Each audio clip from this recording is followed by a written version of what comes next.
Hey guys, welcome back.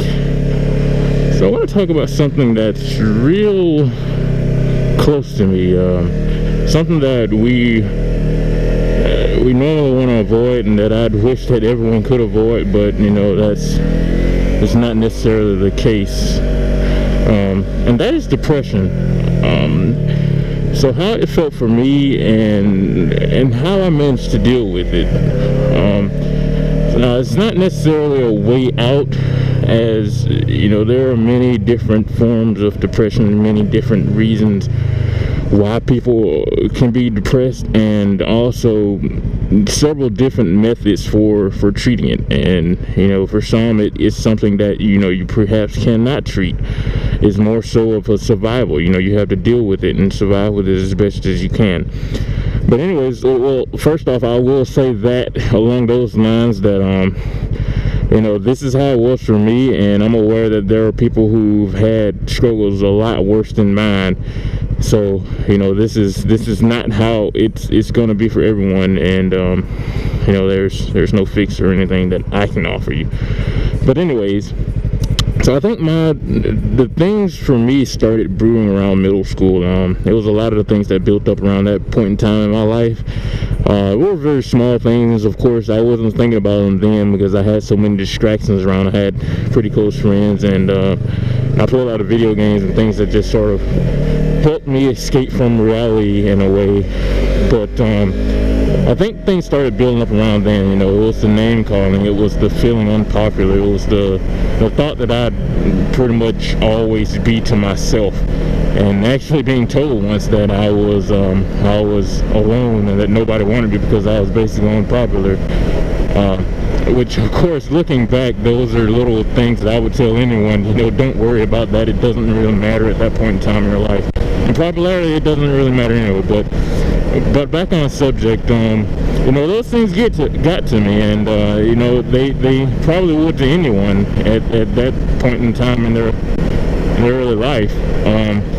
So I let those things build up within me, and throughout my years as I went on and got near graduating high school, this is when things really started to go sort of downhill. It was I graduated high school in 2010, and that summer was one of the worst points in my life because I was soon to go away from those few close friends that I did have, who, like, just hanging around them and doing crazy things with them in high school was really, I guess, like I said before, a distraction for me. So it helped me deal with things.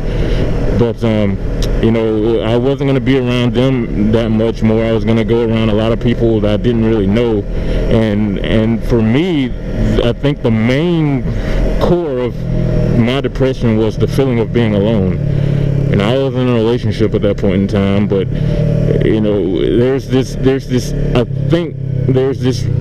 thing about not being understood on a certain level, that you can still feel alone no matter how many people you are around, or no matter who you're with, you can still feel alone. And I think that was the case for me. So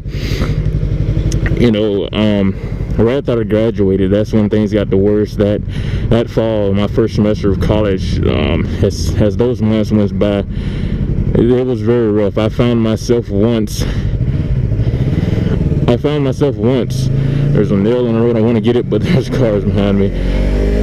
I found myself once, holding a knife to my throat, and I'd held a gun to my, self before. And I'm not proud to say these things, but I had gotten consumed with the idea that, I could escape them by ending my life. And it was very rough because many nights I didn't necessarily know if I would even see the next day. Like, every night when I went to bed, it was this constant fear that I may not see the next day. I was afraid of what I could do to myself.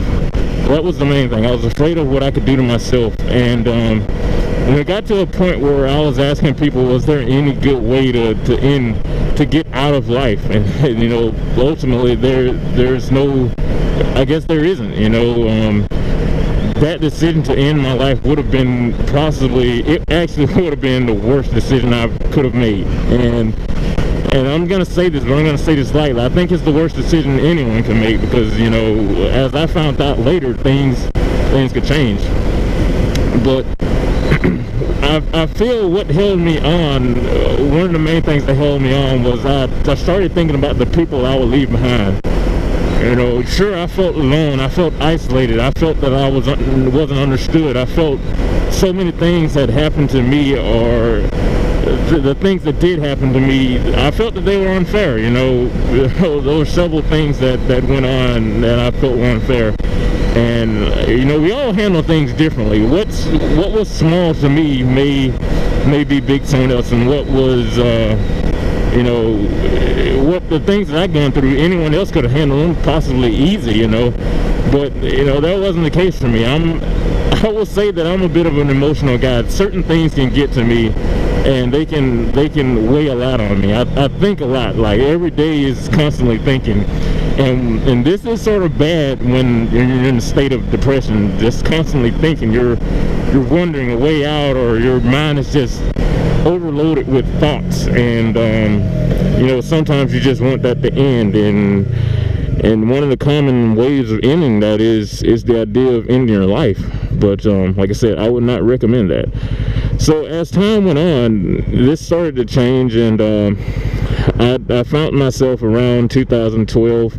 I found that it was during this point that something simply changed in my life, or my perspective, my view on life began to help me sort of escape those dark pits. I will never say that I escaped depression. Well, not escape, but I would never say that I defeated depression. I would never say that, because it's the expectation of having beaten something that will sometimes hurt us later when we start feeling slightly that way again. And you know, then we're going to start questioning, I thought we were out of it, and we're going to start thinking we're weaker again. So I'll talk about the expectations in another video, because that's one of the big topics I've been meaning to talk about, and how they can harm you. But yeah, so at this point in time in my life, you know, it's a little silly, but I started playing this game. It was that summer of 2012. I started playing this game, Mass Effect. My brother actually purchased it, and he didn't necessarily get into it, so he told me to try it out, and I became addicted. And some of you may laugh, unless you're actually gamers, but it's crazily enough, I can sometimes look back and consider that game as something that helped me out of my struggle, because what it did for me is it provided an escape. You know, I was really drawn into it. During the days during that summer, like I was of course still going through my studies and everything. During the days of that summer, I'd be outside. I'd be helping my dad with things around you know, around the house and stuff that he was doing outside. And every night I was just so anxious to get back to that game, because it, you know, I'm a big fanatic of space, anything space related and sci-fi.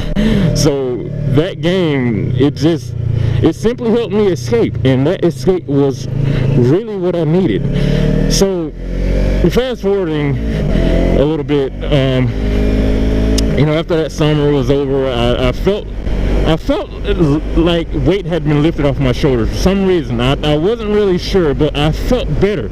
I felt slightly better, like I wasn't as deep down as I was before.